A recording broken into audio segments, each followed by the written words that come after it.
Salut à tous, c'est encore moi, Patrick Duval. Je vous rappelle que sur ma chaîne, je parle de tout ce qu'on peut faire soi-même. Abonnez-vous si vous aimez bricoler, il y aura plein de choses intéressantes. Et maintenant, passons directement au sujet de cette vidéo. Un tel réchaud peut être utilisé pour chauffer un garage, un nouveau bâtiment par temps froid ou être utilisé dans la cour pour cuisiner. Sa fabrication ne nécessitait pas de qualifications élevées, de matériaux rares ou d'outils spéciaux. Il faudra. La base de notre cuisinière universelle sera un réservoir métallique avec un couvercle et un cerceau serti.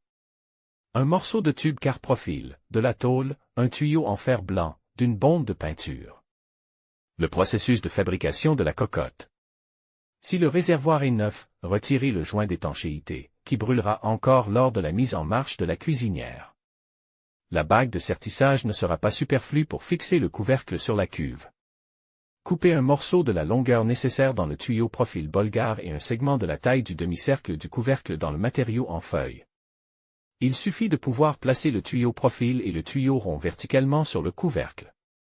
Marquez la surface du segment pour une découpe carrée et à cote pour une découpe ronde.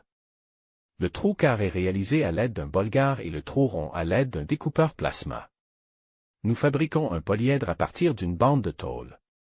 Pour ce faire, nous faisons des entailles transversales peu profondes sur la largeur de la face intérieure et nous plions la bande.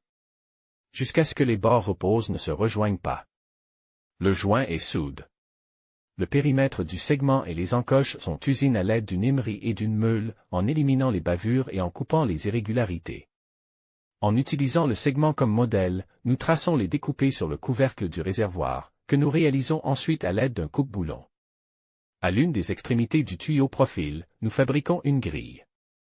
Pour ce faire, nous découpons des bandes étroites sur les côtes opposées à l'aide d'un Bolgar, que nous enlevons, les bandes larges étant pliées vers l'intérieur jusqu'à ce qu'elles touchent leurs extrémités.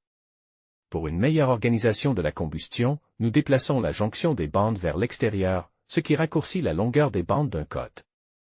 Sur les deux côtes adjacentes du tuyau, au niveau de la grille, nous faisons des fentes inclinées pour l'entrée d'air dans la chambre de combustion. Installez le tuyau profil dans le trou quart du segment et le soudez à un certain niveau. Sur le même côte du segment, soudez le polygone au même endroit. La cheminée est fixée au polyèdre et le feu est allumé dans le foyer. Les flammes et la fumée ne quittent pas le foyer, mais descendent dans la cheminée. Pour enlever la peinture et les autocollants du réservoir, nous enlevons le couvercle, nous le posons sur le dessus et nous faisons un feu pour calcifier ces parties.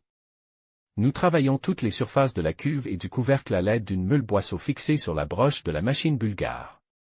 Le segment avec foyer soude et polygone est fixe au couvercle à l'aide de 4 rivets. Après avoir vérifié la qualité du rivetage, le couvercle est mis en place et fixe au réservoir à l'aide d'un cerceau à sertir. Sur la surface latérale de la cuve, percez un système de trous pour l'entrée d'air dans la chambre de combustion.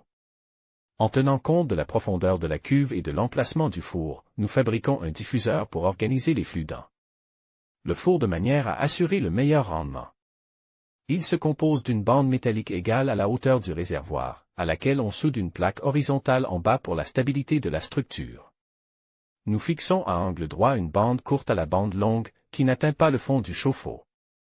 Nous plaçons le séparateur dans le réservoir de manière à ce que ces plaques ne touchent pas les parois, tout en séparant le four de l'entrée du tuyau d'échappement et en faisant en sorte que le flux chaud se déplace le long d'une trajectoire plus longue dans le four et lui donne presque toute l'énergie calorifique.